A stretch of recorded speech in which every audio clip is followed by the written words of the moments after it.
Hey! Welcome back, episode 3, That's So Hard Garage. Got the Meatman here, the only... In the flesh, baby. In the flesh. Volume 3 of Dr. Dragon and the Meatman. We're here for all your problems, guys. Let me tell you. It's been a lot of problems this week. It's been one of them weeks where neither one of us... Get to go racing. Right. Other than life, excuse me there.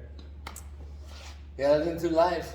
Yeah, other than, just a busy time, we got the school, we got the pictures and birthday over the weekend. all the parties and all the stuff, a guy, just kind of gets lost, Hoofda.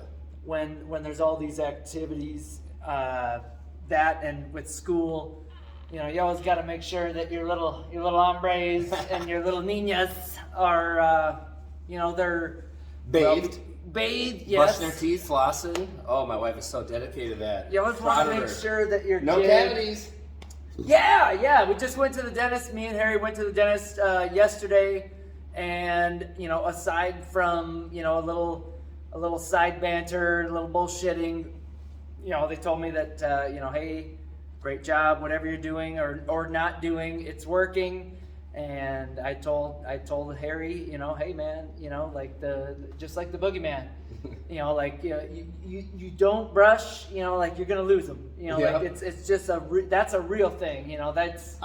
Did the dentist ask at all if did he know that you were the Sturgis flat track champion? I don't know if he knew. No, trust me, everybody. Pretty much everybody knows. this side of the river knows now. So we're Sturgis flat track champions. I don't quite carry around a belt. They ran out of leather that week. A lot of the Sturgis, they're sewing patches and making vests and my fingers Puddle of Mud was there, so there's gonna be some leather, some liquor. Ooh, yeah, maybe. Yeah, I mean that was only before 2 a.m. Yeah, of course, that's a given. But speaking of 2 a.m., Minnesota, the AFT races over the weekend. Those were pretty sweet to watch. Shout out to all of our D23 friends that were able to ride along and actually be patrons of that local event. That thing looked amazing. That was really, that was super cool to see. People that I know. I watched it on YouTube like 5 times. Or have texted or gotten, a couple of drinks with,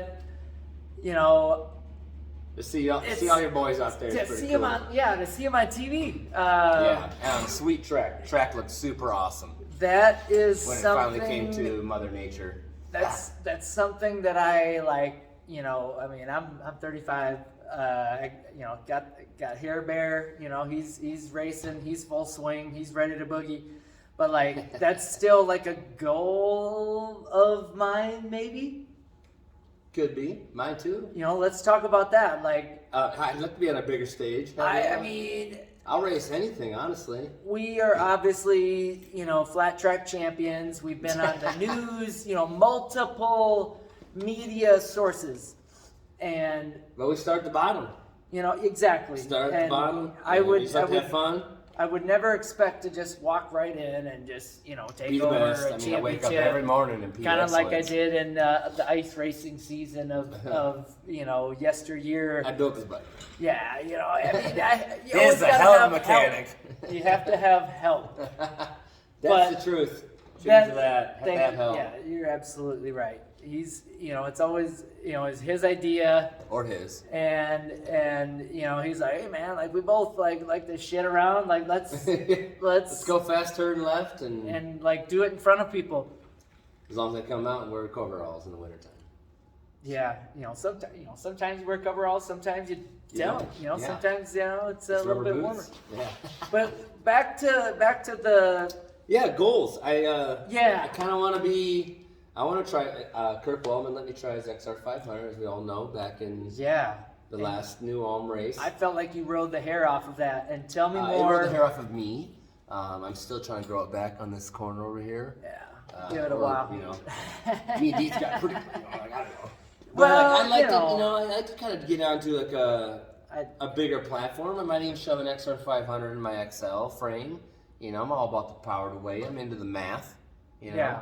Yeah. And, you know, like, I'm going to backtrack a little bit.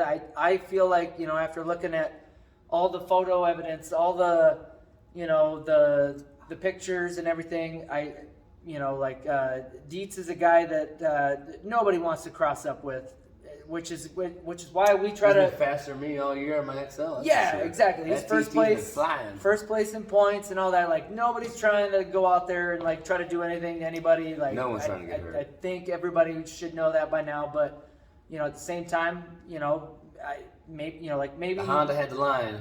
Yeah, you know, and you know, you looked really good on that. Like, I could tell, you know, from the sidelines, you guys looked really fast out there. And you know, after seeing all the photos and all that stuff, I feel like more and more people are coming out to that class. Oh, it's a damn good class. Yeah, and if anybody should expect some good racing, it should be, you know, the guy that's been out there racing.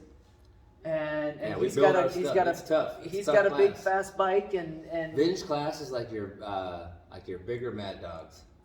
Yeah, you know, or I'd say your smaller hooligans. There you go. You know, I feel like the spirit is there, but you know, sometimes again, like you're riding machines. Like, yes, you were riding a different machine, but adrenaline gets in the way sometimes. You know, you've raced other bikes, bigger bikes. We're all experienced. I've had a buffet. Yeah. Oh, absolutely. Like, you're very lucky. The fact you've been able to ride a lot of different bikes, and we're going to talk about that at a different time. You know, some other time. We always talk. We're trying to always talk. I feel like that was just a racing incident, and I'm glad nobody got hurt and nobody got crossed up. You know, I feel like that I've done worse things on a racetrack and was, you know, faced with a lot more forgiving reactions. You know, and it's just one of them things where we just appreciate everywhere we go, the people that put it on, and we're not out there to make enemies, but yeah, with the XR 500, I don't think the old Meatman can keep up on his 412s. No, I think we might have to, like, you know, let these 350s, 412s, once they come up with like a nice vintage light class, we might have to kind of grow up some XR 500 built machines. Yeah. Compete with people like Dietz and those guys. You know, like with Wellman bringing what he's got, and Anderson out there. Absolutely. Moldenhauer, holy smokes, and his TT. And that guy, like, he's like the bionic man, like, has had his whole arm and his collarbone, like, all the way, you know, like, who knows what all else he got done, you know, while he was under the knife. Oh.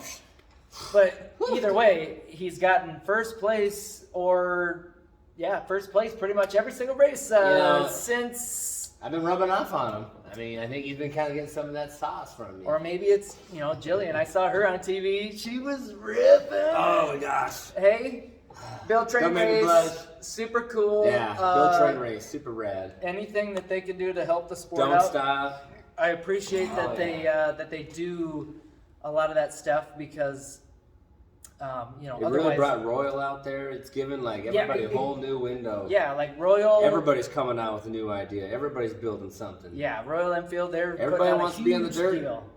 But you know, I'm still Honda in the blood. Anything with 2 wheels, I'll take it. But you know, we're also working. You know, like we're working on getting a big program for us for some big bikes. We want to be able to, you know, compete and go fast on these big tracks. Absolutely. And maybe save the weapons, the smaller artillery for, the shorter tracks, like Sturgis, because we're the champs out there. But like going into like this winter time, obviously we have more indoor stuff. We have ice racing. We have pasture riding. Some of your friends that have local dirt circles that we need to bust around in your dusty areas. Yep. So some of us, don't have to take out your expensive equipment. We take out kind of our dirt toys. The Mad Dog, the Chicken Chasers, the mini bikes. Oh, yeah. Always trying to build some sort of explosion, combustion chamber, scare your pants off, beer 30 rider, you know. You know, something that's just gonna, wake you up and give you that jolt. You know, give you the jolt in the morning. I like living. Ha! Because we're getting into those colder, danker, darker months. I get like seasonal depression. So like ice racing and raging on something. Give me a chainsaw, I'll cut down 40 trees. And that's what I'm saying. If there's anybody out there, anybody at all, that wants to rip, that thinks like, I think I could do. Like I used to ride something back in the day.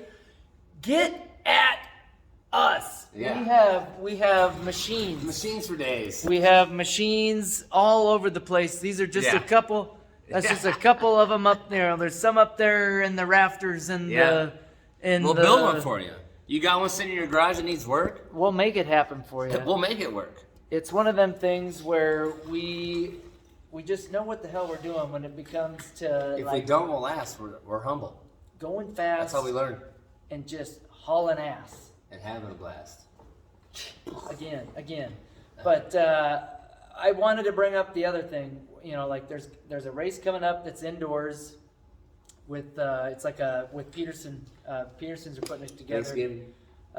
Big moto race indoor. I think maybe depending on like what they do for the little track. I don't know if they do. Do they do anything for the little 50s?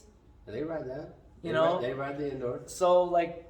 We might have to push them to do it. Yeah, like we're pushing the boys. We're gonna push them to do it this year. That's another goal of mine is to you were on the bleachers there over 3 years ago saying, we need to do this. While our kids are like fighting over like a package of Haribo gummy I wanted bears. a quad. No, that was a dirt bike. Yeah, they're pissed off, pissed because they didn't get a T-shirt, and it's like, hey, I'm sorry, it's like racing's expensive, They were 3 at the time.